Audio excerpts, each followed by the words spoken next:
जय हिंद दोस्तों। क्लास 7 का विज्ञान लेसन 1 जल और जंगल का MCQ और अभ्यास प्रश्न भी रहेंगे। देखिए यहाँ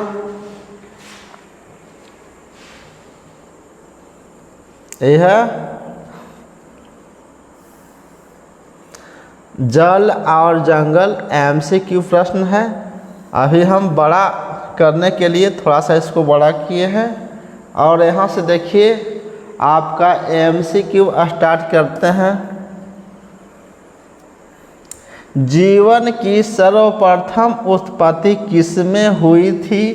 तो जीवन की सबसे पहले उत्पत्ति जल में हुई थी, इसीलिए टिक लगा जाएगा जल में। आगे देखिए, संयुक्त राष्ट्र संघ ने पीने, खाना बनाने और क्या घर तथा बर्तन साफ करने तथा अन्य दैनिक आवश्यकताओं की पूर्ति के लिए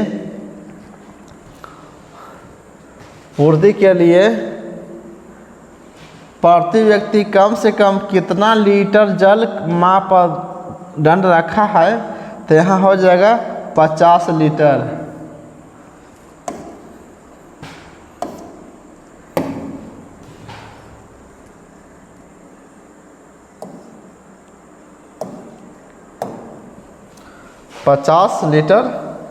आगे देखिए, संयुक्त राष्ट्र संघ ने किस वर्ष अंतर्राष्ट्रीय स्वच्छ जल वर्ष मनाया था? तो 2003 में मनाया था।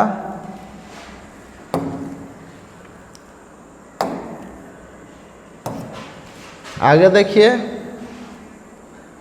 जल संरक्षण की महत्व को दर्शाने के लिए प्रत्येक वर्ष किस दिन विश्व जल दिवस के रूप में मनाया जाता है? तो प्रत्येक वर्ष 22 मार्च को जल दिवस के रूप में मनाया जाता है। क्वेश्चन नंबर 5, इनमें से कौन एक जलीय ग्रह है? जलीय ग्रह मतलब जिस ग्रह पर पानी की उपस्थिति हो। तो भोजन ये तो क्या ग्रह है? नहीं, कंपनी मॉनसून ये तो ऐसे ही छट गया बिल्कुल पृथ्वी, क्योंकि पृथ्वी मात्र एक ग्रह है।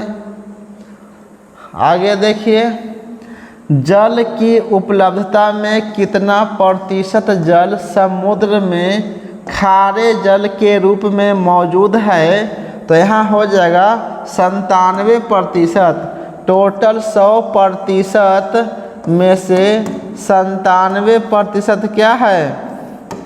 खारे जल है और 3% में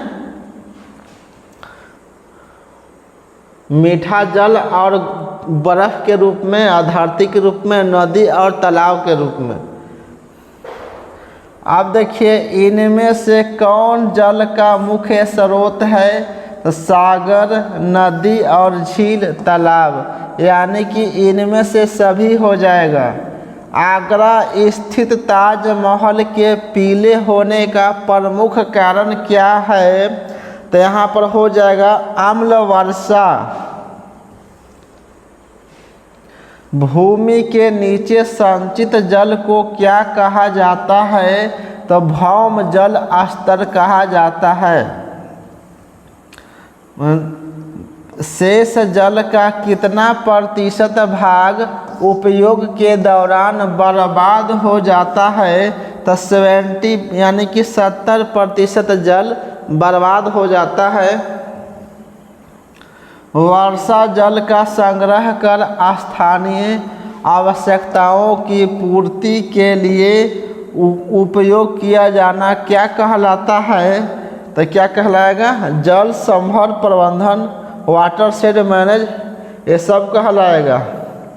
अब इधर आइए, टोटल 20 क्वेश्चन है। चलिए, इस क्या हो जाएगा? दोनों हो जाएगा। अब यहाँ क्वेश्चन देखिए, किस प्रदेश में जन भागीदारी से पानी रोको अभियान के तहत उज्जैन जिले में डबरिया बनाकर खेती की जा रही है? तो उज्जैन कहाँ है? मध्य प्रदेश में है। क्वेश्चन नंबर 13 देखिए, इनमें से कौन जीवन का आधार है? जीवन का कौन आधार है? जीवन का आधार है तो क्या लकड़ी देखिए, लकड़ी, जल, लकड़ी, कपड़ा, इनमें से सभी। जीवन का आधार मेन जीने के लिए क्या चाहिए? तो हर हाल में पानी चाहिए जीने के लिए। जल है तो कल है, जल रहेगा तब तो जिएंगे। पृथ्वी से वायुमंडल तथा वायुमंडल से पृथ्वी पर जल के चक्रीय आवागमन को क्या कहा जाता है? तो जल चक्र कहा जाता है। धरती से वाष्प बन के भूमिगत जल से बाहर निकला, धरती पर आया, धरती पर वाष्प बन के वो आसमान में चला गया और वहाँ से बादल बन के पुनः धरती प्राप्त करती है वर्षा के रूप में, और फिर वो धरती के सतह में रिस कर चले जाता है। आगे देखिए, इस प्रकार जल की पुनः पूर्ति होते रहती है। फ्रांस में जल की बर्बादी को रोकने के लिए किसकी बहाली की गई है? तब फ्रांस में जल पुलिस की बहाली किया गया है जल के बर्बादी को रोकने के लिए। क्वेश्चन नंबर 16 देखिए, जल की बर्बादी को रोकने के लिए किस विधि से सिंचाई करनी चाहिए? तब यहाँ पर ड्रिप विधि हो जाएगा, यानी कि बूंद बूंद करके गिराना होता है, तो जल की बर्बादी नहीं होगा। किसको राजस्थान का जल पुरुष के नाम से जाना जाता है? तो याद रखिए, र से राजस्थान और र से राजेंद्र प्रसाद, दोनों में राज लगा हुआ है, तो राजस्थान राजेंद्र प्रसाद, कभी ना भूलिएगा। 18 के देखिए, खेत का पानी खेत में ही रोकने की संरचना को क्या कहा जाता है? तो यहाँ डाबरी कहलाएगा। आगे देखिए 19 नंबर क्वेश्चन, जलीय ग्रह किसे कहा जाता है? मंगल को, पृथ्वी को, बुध को, इनमें से कोई नहीं। तो पृथ्वी को। यहाँ पर लड़का कोई कंफ्यूज हो सकता है क्योंकि इस तीनों ग्रह का नाम दिया हुआ है, मंगल भी ग्रह है, बुध भी ग्रह है और यहाँ पृथ्वी भी ग्रह है। 20 क्वेश्चन देखिए, जल की कमी के लिए उत्तरदायी नहीं है। जल के कमी के लिए कौन उत्तरदायी नहीं है? कमी होगा क्या? अधिक वर्षा होगा तब कमी हो जाएगा जल का?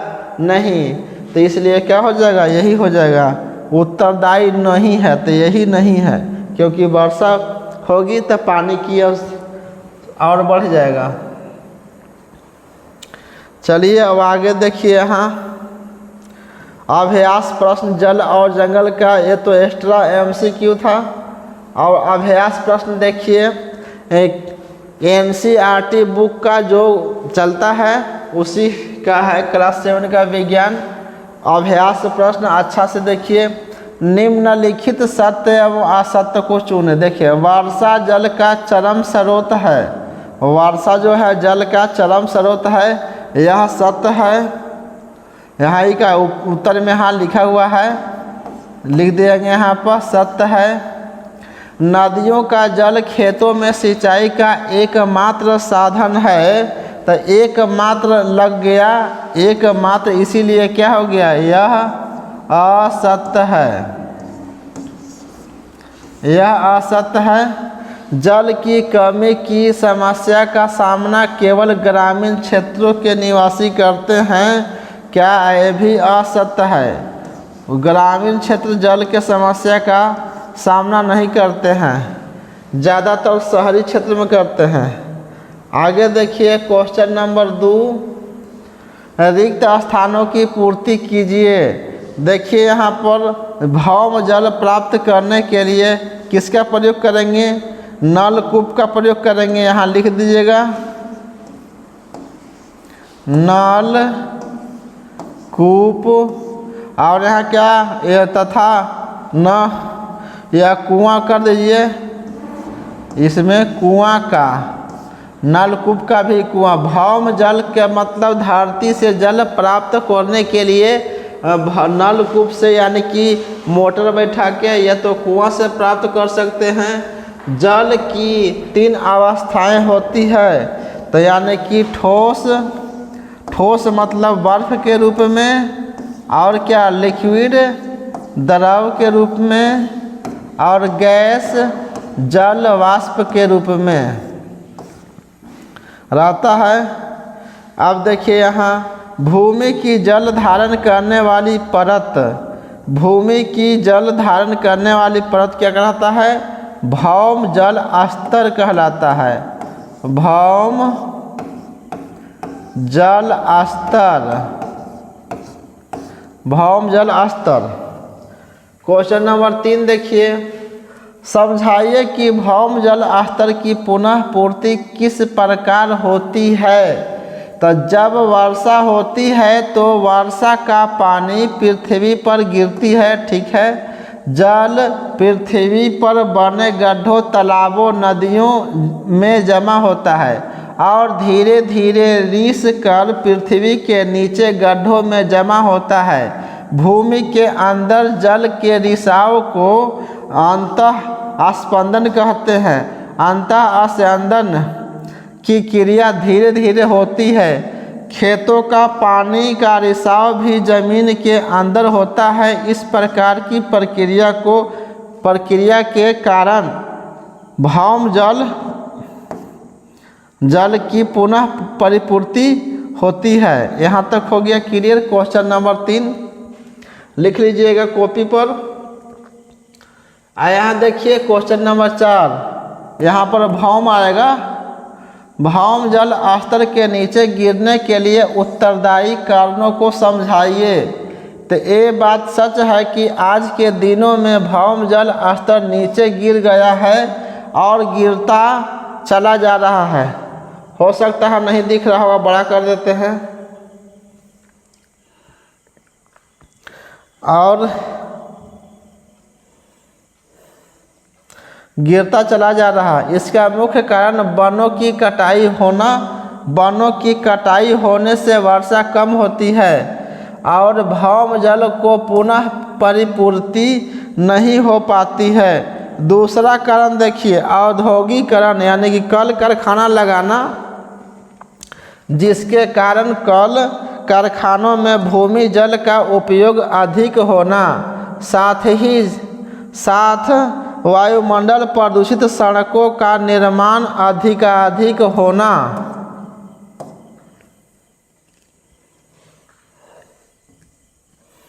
अधिकाधिक होना, जिससे जल मिसप्रिंट है, ध्यान दीजिएगा, होना रहेगा ये, जिससे जल का रिसाव पृथ्वी उड़ा दीजिएगा अच्छा से, पृथ्वी के अंदर रुक जाता है। सिंचाई के लिए भौम जल का प्रयोग होना, जल की वर्षा आदि जिससे ज़्यादा जल वाष्प बन जाते हैं। तालाबों को खेत में बदलना, जिसके कारण पानी का जमाव न हो पाता है। ये सब कारण से भौम जल का स्तर नीचे गिर रहा है। क्वेश्चन नंबर 5 देखिए, कम से कम जल का उपयोग करते हुए बगीचे लगाने तथा रख रखाव के लिए क्या कदम उठाएंगे। बगीचे लगाने के लिए जल का कम उपयोग तभी संभव है जब पाइप द्वारा पेड़ की जड़ों में पानी दे, ताकि पानी बर्बाद न हो। पेड़ों के चारों ओर मिट्टी का बांध बना दें, ताकि पानी जड़ को प्राप्त हो और जल का रिसाव पृथ्वी के अंदर हो, पानी इधर उधर बहकर बर्बाद न हो। अब यहाँ देखिए आते हैं इधर,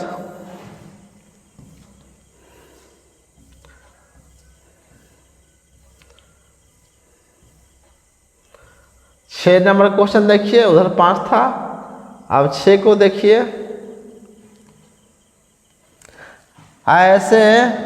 ऐसे 7 उत्पादों के नाम बताएं जो हम वनों से प्राप्त करते हैं।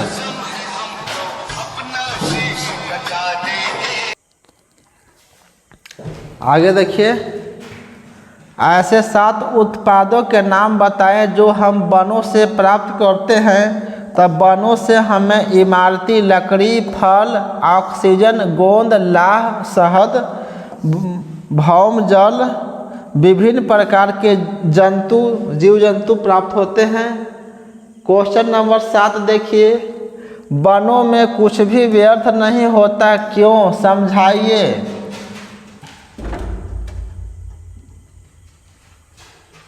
वनों में घास जो छोटे छोटे जीवों का भोजन है, घोड़े, जेबरा, हाथी आदि जानवरों के लिए वनस्पति भोजन है। सूखी पत्तियां सड़कर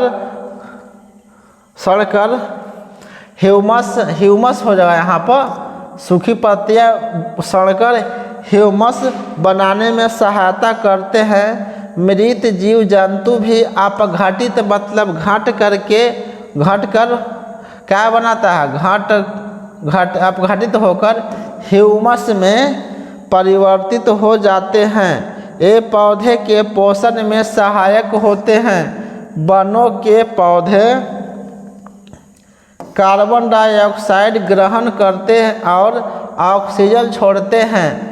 लकड़ियां मानव के उपयोगी हैं। इस प्रकार हम कह सकते हैं कि वनों की हर एक चीज़, चाहे वह सूखी पत्तियां ही क्यों न हो, उपयोगी है। जीव जंतु और वनस्पति एक दूसरे पर निर्भर है। क्वेश्चन नंबर 8 देखिए, अपघटन किसे कहते हैं? ये वन एवं जीवों की वृद्धि में किस प्रकार सहायक है?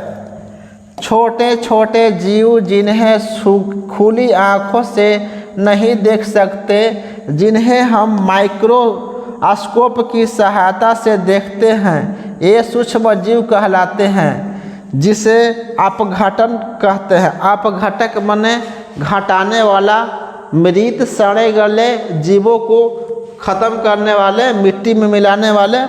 ये मृत जीव जंतुओं को अपघटित कर ह्यूमस में परिवर्तित कर देती है और ये पौधों के पोषण में सहायक होती है। नए नए पादपों का जन्म होता है जो शाकाहारी जंतुओं के लिए भोजन होता है। मांसाहारी जीव को लाभ होता है, अतः जीवों की वृद्धि में सहायक होता है। अब देखिए क्वेश्चन नंबर 9, ऑक्सीजन तथा कार्बन डाइऑक्साइड का संतुलन बनाए रखने में वन के योगदान को समझाइए। देखिए, कार्बन डाइऑक्साइड वातावरण से पेड़ पौधे ग्रहण करते हैं। अपना भोजन सूर्य के प्रकाश की उपस्थिति में अपना भोजन बनाते हैं और ऑक्सीजन गैस छोड़ते हैं जो वातावरण में चला जाता है और फिर जीव जंतु श्वसन क्रिया के फलस्वरूप ऑक्सीजन ग्रहण करते हैं और कार्बोहाइड्रेट के साथ मिलकर कार्बन डाइऑक्साइड में परिवर्तित होता है। एक क्रिया लगातार चलती रहती है और वातावरण में ऑक्सीजन और कार्बन डाइऑक्साइड का संतुलन बना रहता है। कोई एक ज़्यादा घटता नहीं है। ऑक्सीजन लगभग 21% है वातावरण में, नाइट्रोजन है 78% है और नाइट्रोजन 78% है और कार्बन 0.03% है। कार्बन डाइऑक्साइड रिक्त स्थानों की पूर्ति कीजिए, यानी कि CO2 है, ध्यान दीजिएगा। कीट रिक्त स्थानों की पूर्ति कीजिए। कीट मधुमक्खियाँ और पक्षी पुष्पी पादपों की क्या करता है? यहाँ देखिए, वृद्धि में सहायता करते हैं। क्या करता है जी? वृद्धि में सहायता करती है। आप देखिए, वन शुद्ध करते हैं, वन शुद्ध करते हैं कौन चीज? जल और वायु को शुद्ध करते हैं। जल खींचेगा जड़ से और वायुमंडल में उसे भोजन बनाने के बाद ऊपर भेज देता है। जल और वायु को शुद्ध करते हैं। वन में क्षमवान पत्तियाँ, क्षयवान पत्तियों और जंतु पौधों को समृद्ध करते हैं। किसको? पौधों को समृद्ध करते हैं। सूक्ष्म जीव द्वारा क्षयवान जो पत्ता गिरता है ना, क्या करेगा? वो खाद बन जाता है दोबारा। सूक्ष्म जीव द्वारा मृत पादपों पर क्रिया करके क्या करेगा? क्रिया बने ह्यूमस बनाएगा, ह्यूमस बनाता है। चलिए, जंतुओं में पोषण का ये नेक्स्ट वीडियो मिलेगा, ये आपको देख लीजिए पूरा एक बार।